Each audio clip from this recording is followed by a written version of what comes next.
Hi, my name is Bernadette and I'm one of the directors for the UK Alliance of Wedding Planners. I'm also a wedding planner and have been since 2002. And I'm a mum as well. And that's one of the things that I wanted to chat to you today. Being a parent isn't easy. Being a parent and running your own business as well, it can be incredibly stressful at times. So what I thought I would chat to you today is about some of the things that works well for me. But first of all, let's go back. Let's have a bit of a history lesson and I'll tell you a bit about me first. So I have 3 children. They are now very nearly 15, 12 and 7. I launched my wedding planning business when my first child was only 6 months old. I know, right? Who does that? Who launches a business when they've just had a baby? That is insane. Doubly insane when wedding planning was not known in the UK. There was probably only about 6 independent wedding planners in the UK. So I, A, have a baby, B, decide to start a business in an industry that is so new that it's difficult to get clients. But anyway, here I am, 3 children later. I've done it all. I've started the business with a baby. I've been at weddings whilst being pregnant. I've survived toddlerhood and I now have all of my children at school. So how did I survive? How did I survive running not 1 but 2 successful businesses alongside having 3 children and a dog and a husband? But they're not so difficult. I would say number 1 is time management. It's really important that you're planning your time out. What that means is you're planning your week and you're planning your days. I also think that you really need to be passionate. There's no point doing this if you don't love your job. You really need to be passionate about what you're doing. Otherwise, what's the point? Why work? Or why not just go and do whatever it was that you were doing before you had children?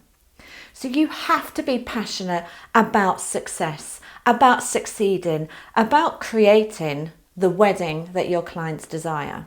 If you've got that passion and you've got that drive to succeed, then you'll do it.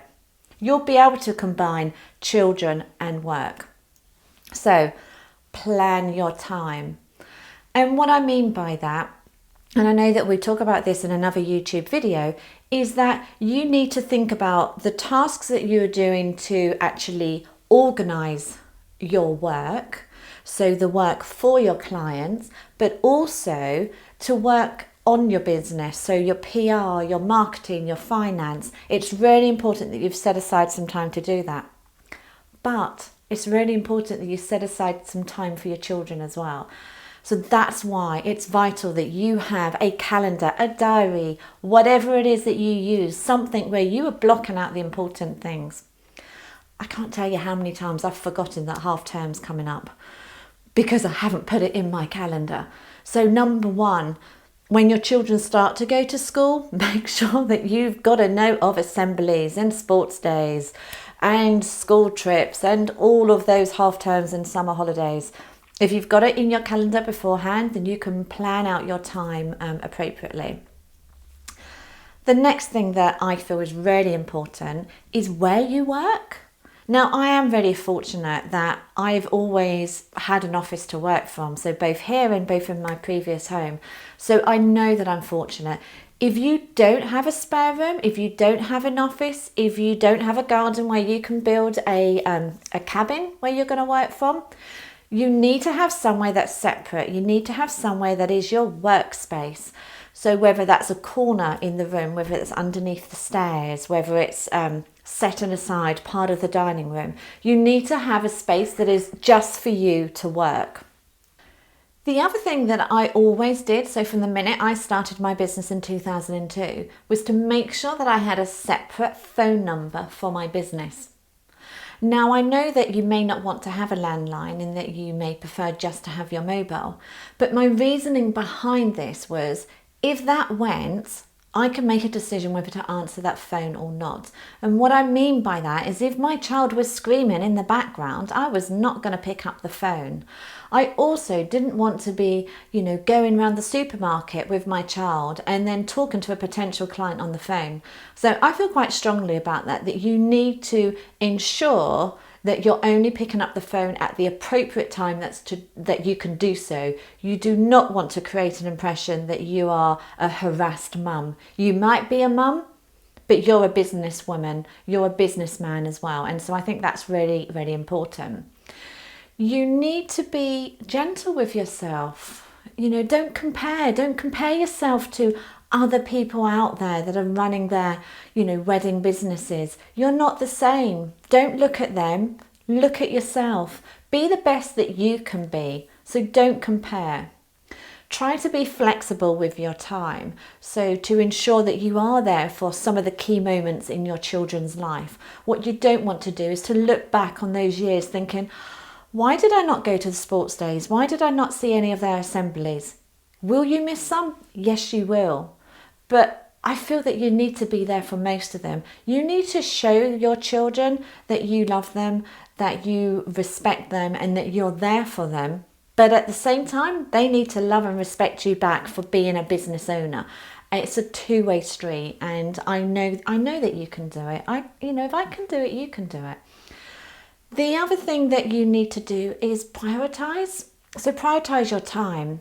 In the wedding industry, we get invited to so many soirees. Honestly, I could be eating out at least once a week in London. It would be great. There'd be champagne flowing and canapes and a sit-down meal, and it would be wonderful.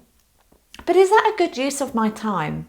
If my time is so precious, where I have to ensure that I'm planning the best weddings for my clients, that I need to ensure that I'm giving all of our members and students of the UKAWP the time that they deserve, can I really be swanning off to London to go to a soiree? So you really need to be sensible about, is it an appropriate use of your time as a business owner? If the answer is yes, then definitely go. But plan it out, really think about it. So don't just say yes to everything, even though it might be very tempting. The other thing that I want to end on really is delegation. Don't try and do everything. So whether that means that you're booking your child into some childcare, at least once a week, whether it's asking grandparents to help out, have your child for a couple of hours. I'm talking about when they're young, before they start school.